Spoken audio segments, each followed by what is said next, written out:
Gubernur Anies Baswedan dan pimpinan investasi asal Eropa ikut menjajal catwalk Citayam Fashion Week.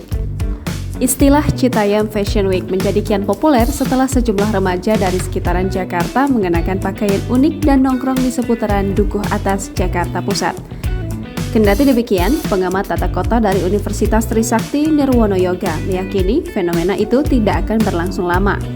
Hingga hal itu membuat masyarakat, artis maupun selebgram berlomba memanfaatkan momentum tersebut. Demikian juga dengan Gubernur DKI Jakarta Anies Baswedan dalam rangka menyambut Duta Besar Uni Eropa H.E. Vincent Piquet dan Vice President European Investment Bank Chris Peters serta jajarannya. Ia juga mengajak para pimpinan investasi asal Eropa itu menjajal catwalk ala Citayam Fashion Week di Zebra Cross Dukuh Atas.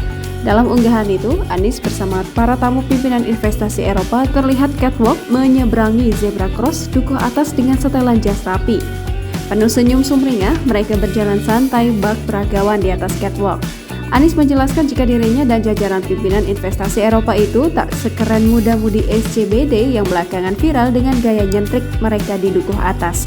Dia berkelakar tidak akan lagi mencoba catwalk di Dukuh Atas dan akan menjadi penonton saja. Anies juga menjelaskan sebelum ke Dukuh Atas, dia bersama pimpinan investasi Eropa itu melangsungkan rapat di kantor Moda Raya Terpadu Bundaran Hotel Indonesia. Rapat digelar untuk membahas investasi pengembangan transportasi umum di Jakarta, terutama untuk MRT. Usai rapat, kata Anies, mereka naik MRT bersama-sama dan menikmati suasana Kendal. Mereka juga mengunjungi kafe difabilitas di kawasan itu.